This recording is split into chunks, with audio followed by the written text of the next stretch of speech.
Rawa Pening namanya.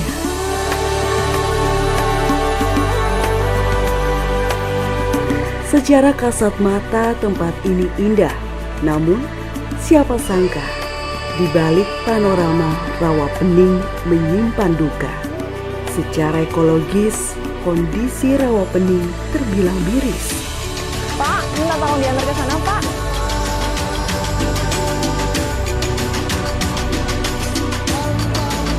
Wilayah ini bahkan ditetapkan sebagai danau prioritas yang harus segera ditangani bersama 14 danau lainnya di Indonesia.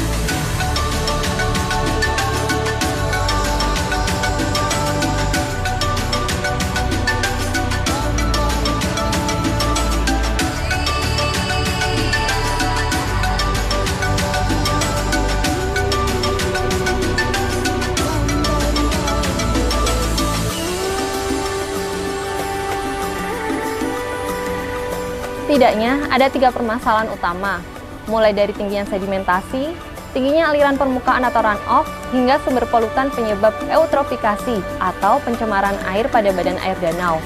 Untuk itu, ragam pihak terkait harus bertindak.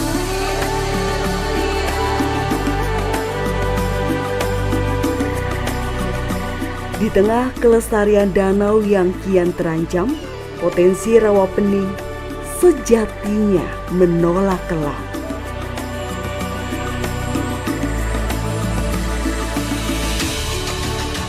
Di RP Danau Rawa Pening ini yang sangat menentukan adalah kepemimpinan leadershipnya dari Pemda. Jadi Pemda ini menyatukan semua stakeholder untuk bersama-sama menyelesaikan persoalan Danau Rawa Pening. Nah, BPD Jaya Pemali Jatun ini mempunyai peran untuk yang di catchment areanya, karena kalau di badan danaunya itu oleh BBWS atau PUPR tadi. Jadi BBWS itu UPT-nya PUPR. Nah, kalau di BBWS dia sudah melakukan kewajibannya, yaitu mengeruk atau mengambil enceng gondok. Itu dilakukan secara bertahap mulai tahun 2019 hingga saat ini.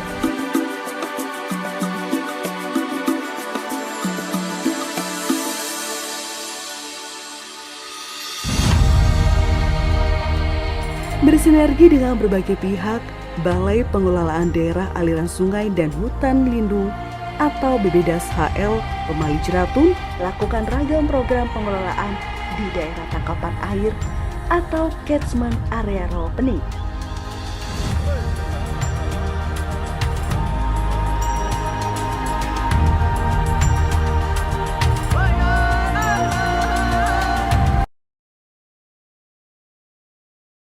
Dari Danau Rawa Pening. Danau Rawa Pening ini sangat berperan penting bagi masyarakat, yang dimana danau ini sebagai penampungan air di sekitar pegunungan yang ada. Dan adapun fungsi-fungsi lainnya dari Rawa Pening, yaitu yang pertama, Danau Rawa Pening ini dapat digunakan sebagai pembangkit listrik tenaga air atau bisa disebut dengan PLTA. Fungsi Danau Rawa Pening sebagai pembangkit listrik tenaga air didukung dengan adanya sebuah pembangkit di desa Jelong yang berada di Rawa Pening. Pembangkit listrik ini sangat memadai untuk kebutuhan masyarakat sekitar di Danau Rawa Pening. Untuk berikutnya, Danau Rawa Pening sebagai pusat irigasi. Dengan adanya sumber air yang melimpah, maka selain sebagai peternak ikan, banyak masyarakat sekitar Rawa Pening yang memanfaatkan tanah di sekitar Danau Rawa Pening sebagai tanah pertanian atau persawahan. Dengan adanya Rawa Pening, persawahan yang menghampar luas di sekitar Rawa Pening telah mampu menghasilkan produksi padi yang sangat baik dan melimpah. Hal ini tentu saja didukung dengan adanya sumber pengairan irigasi yang baik dari air Danau Air Pening tersebut. Untuk berikutnya, terakhir, Danau Rawa Pening sebagai pengendali banjir.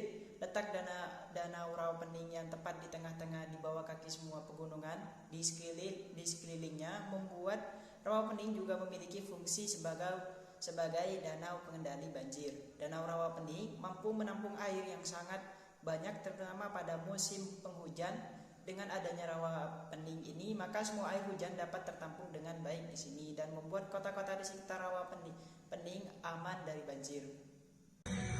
3 subdas menjadi sumber masalah rusaknya badan air danau Rawapening, das panjang dan das parat dengan polutan serta sedimentasinya. Sementara ada kedung ringin dengan runoff dan sedimentasinya. Selain itu, masyarakat di sekitar Rawapening juga mengalami kekurangan sumber air ketika kemarau panjang yang mengakibatkan kekeringan, sehingga para peternak sapi di daerah tersebut sangat merasa kekurangan air karena sumber air yang sangat kecil. Dari latar belakang tersebut kemudian dirangkum dalam 3 poin masalah utama dalam Danau Rawapening yang ada diantaranya, yaitu yang pertama tingginya sedimentasi, kemudian di poin kedua ada tingginya permukaan air atau runoff, dan yang ketiga yaitu sumber polutan penyebab eutrofikasi atau pencemaran air pada badan air danau. Di sini saya akan menjelaskan bagaimana cara mengatasi permasalahan dari Danau Rawapening sendiri. Yang pertama yakni leadership dari Pemda. Bagaimana dari rencana pengelolaan Danau Rawapening ini yang sangat menentukan keberhasilannya yakni leadership dari Pemda sendiri. Yang dimana Pemda ini harus menyatukan semua stakeholder untuk bersama-sama menyelesaikan permasalahan di Danau Rawapening, di mana terbagi di 2 area, yakni di catchment areanya sendiri dan di bagian badan sungainya.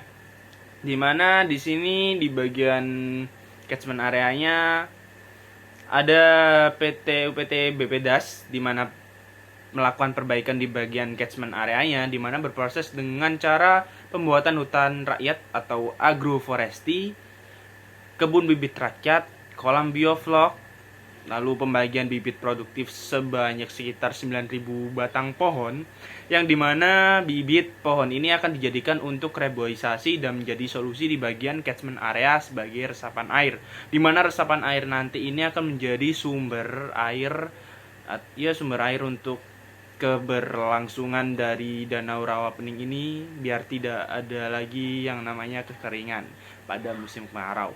Lalu untuk di bagian badan danaunya atau badan sungainya, PUPR atau BBWS, Balai Besar Wilayah Sungai, di mana tugasnya yakni pembangunan dam penahan, lalu penguat tebing ekohidrolika, pembuatan alat cacah eceng gondok yang bekerja sama dengan masyarakat sekitar, lalu pembuatan sumur resapan, pembersihan badan sungai dari eceng gondok, di mana tumbuhan ini menjadi permasalahan yang menyebabkan eutrofikasi atau mengurangnya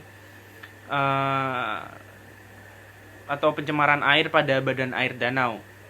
Dan BBWS atau PUPR ini melakukannya dengan cara mengambil mencacah eceng gondok ini, yang dilakukan dari tahun 2019 hingga saat ini, di mana nanti hasil limbahnya itu akan dijadikan pupuk. Ya, pupuk untuk pertanian sekitar, untuk tadi kebun bibit, untuk hutan rakyat atau agroforestry tadi. Seperti itu. Terima kasih. Selanjutnya yaitu peran stakeholder. Peran stakeholder ini terdapat 4 peran, yaitu dari Dinas Perhutani, kemudian Dinas Perkebunan, dan Dinas PUPR atau BBWS, dan Dinas Perikanan. Nah, yang pertama itu Dinas Perhutani. Untuk Dinas Perhutani ini berfungsi untuk membangun hutan rakyat atau agroforestry di bagian catchment area untuk menambah daerah resapan air dan berujung sebagai sumber air nantinya di Rawapening. Dan yang kedua dari PUPR yaitu untuk bertugas memindahkan keramba dan jaring apung atau KJA parent lain di Rawapening ke daratan atau kolam. Yang kedua bertugas untuk membangun sumur resapan di catchment area. Yang ketiga pembuatan dam penahan penguat tebing hidrolika dan pembuatan alat pencacah eceng gondok.